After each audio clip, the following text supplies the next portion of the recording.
Hello everyone. In this video, I'm going to explain boiler accessories.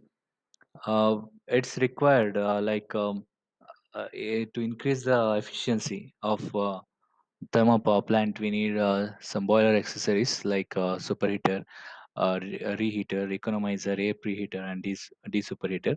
So we'll see one by one. Uh, First one is economizer.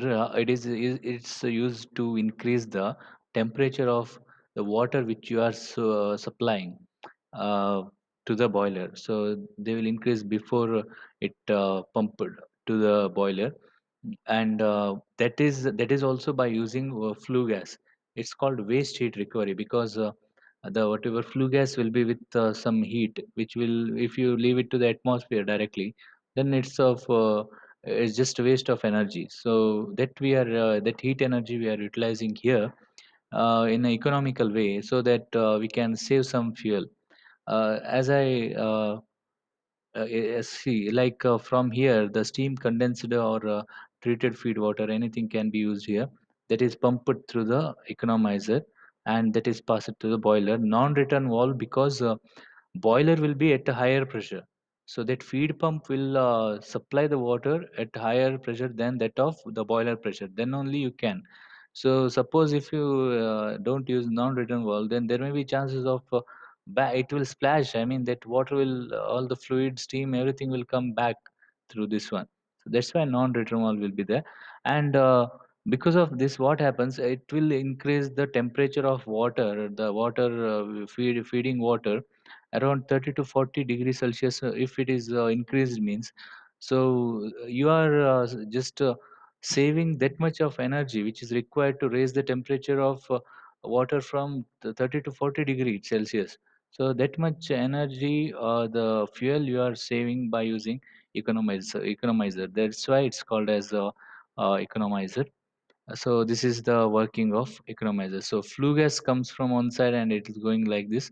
Here the higher temperature will be there. Here is a little bit low temperature than this inlet, because some amount of heat energy is absorbed by this water which is flowing through the tubes. So advantages also given here. Superheater, as we know that once the boiler drum here, this is the water and this is the steam space, and once the dry steam is ready, the dry steam is produced. That steam is passed through the superheater like this.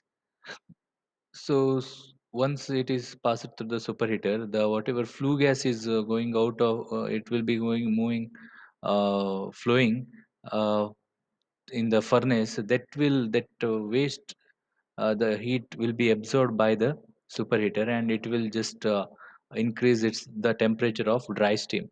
When dry steam temperature is increased, so if it is more than the saturation temperature, that is called as superheated temperature, which is required for the steam turbines. So that is done in this superheater by using waste heat.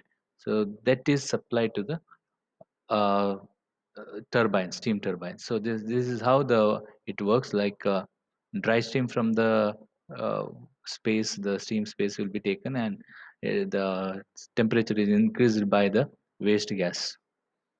So this working, or it is used steam, the tube diameter and all, it is mentioned here. So reheater is like once there will be the steam turbine means it. There are three parts. One is high pressure turbines, intermediate pressure turbine, and low pressure turbine. So in the steam to you can say utilize all the energy, there will be these three parts. Once the steam is used in the high pressure turbines, see here at this bottom entry.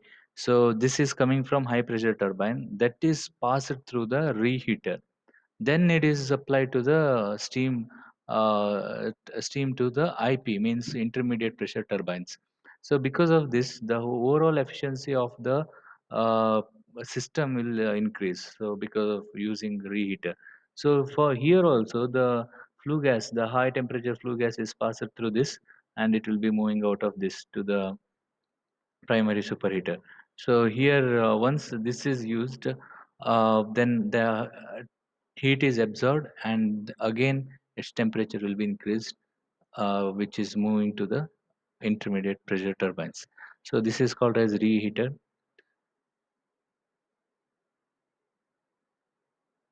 Okay. Next one is air preheater. Under that recuperative air preheater.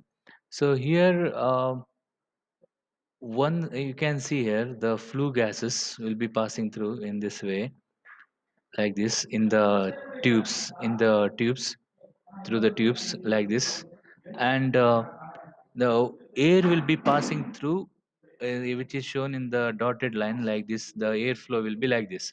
So inside the pipe tube, the metal tube, there will be flow of hot gases, that surrounding of, or over the surface of that tube, the air will be flowing like this. So what will happen, the cold air enters here, and when it is passing through this on the tubes, so that will absorb all the heat, and it will move out. When it is moving out, then it will be with high temperature, the air will be at high temperature, and these baffle plates are used here. You can see the black plates, the baffle plates, these are the, if you don't use that one, the air will simply come here and it will move directly, and it will pass from here. So there will be no time for absorbing, very less time it will get to absorb maximum amount of heat. So to absorb maximum amount of heat, they will pass the air in this direction. So it will direct the air, so that it can absorb more, maximum amount of heat energy. So same thing here. So you can see here. So it may be in the opposite also. Like inside the tube there may be air, and hot gas may be flow like this, in this way. So it may be either type. So that is shown here. Here air is passing through the tubes, but whatever flue gas is passing over the tube surfaces. So this is plate type and this is tube type. Regenerative type air preheater, brick type preheater it is. So second, brick type means, clearly the you just observe this one here. So flue gas comes here. There is a plate, wheel like thing. So this is the plate, and this is also just like a wall. The gate, it acts. So now first cycle, you just take it as a first cycle. So flue gas comes here. Now this is blocked. This way is blocked. So flue gas can't go this way. So flue gas will move in this way, and it will passes through the bricks and go to the chimney. Through the bricks, go to the chimney. But at the same time, okay, now this wheel will be rotate in this way. So what will happen, the dotted line, if it is in the dotted line position, means now the flue gas will go here as the way is open. If it comes here, then this way will be open for air. Now once the air will be passed through the bricks. So while flue gas was passing through the bricks, it will just give up all the heat. The heat is absorbed by the uh, this one bricks, and when air will be passing through the same bricks, then that air is absorbed by the sorry the heat is absorbed by the air, which is the heat is there in the bricks will be absorbed by the air, and air will get heated, and it will go to the, so here, sorry, here it will go to the burner. This way it will go to the burner. So like that it is taken.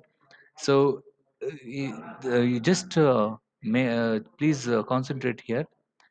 Based on this position, the opening and closing of these gates will takes place. You just observe. Now this is in this position. So hot gas will be flowing through this. Means the burner, whatever way is there towards burner, will be closed, and towards chimney will be open. And the same way, if air is flowing, you can say here, if air is flowing like this, then the burner way will be open and the chimney way will be closed. So same thing will happen when this is in the opposite direction, the dotted thing. So at that time, the steam, the flue gas will be moving like this, air will be moving like this. So while flue gas will give the temperature, and after that when the this comes to the same position, then air will go and absorb it. So mainly main basic thing is, one pass there will be a flue gas, in the other pass there will be air. So hot gas will give all the heat to the bricks, and cold air will go and absorb that heat and go to the burner. So like this the working will be taking place. This is rotary type preheater. Here there will be two sections. One is hot region, so flue gases, hot flue gas zone, and this is hot flue gas, and cold this is cold air zone. So the other side.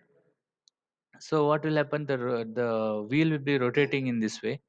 Wheel will be rotating, and when it rotates. So one second. Okay, air zone. So this is air zone, and this is hot flue gas zone. The hot flue gas will be passing through this region, and this is air. So just imagine, from as you are facing here, from your side there is a airflow will be there to the opposite side, and in the same way there is a flue gas will be there from the opposite side to you. I mean, in the way which is towards you. So that thing will be happening, and a wheel will be rotating like this. Wheel will be rotating like this. There is a seal which will not let the hot flue gas to come this side, air zone, and air to hot flue zone. It will just restrict that motion.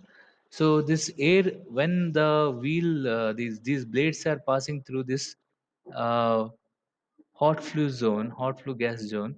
So it will absorb all the heat from the hot flue gases, and it will come to the air zone now. Now air is at lower temperature, and all the heat is the heat from the blades are absorbed by the air. So like this, and once it is get cooled, then it will move to the flue gas zone, and it will take the heat, and it will just give all the heat to the air like this. It will absorb the heat from the flue gas, and it will give up all the heat to the air. So like that it will be supplying. So continuous rotation will be there, slow rotation will be there. So like this there is a heat exchange takes place. So next one is de-superheater. These are the superheaters. So if suppose any uh, if it is going beyond some safe temperature, then there may be a water spray will be there, which will just reduce that one, so that there will be a safe handling of steam. So this is about uh, the accessories.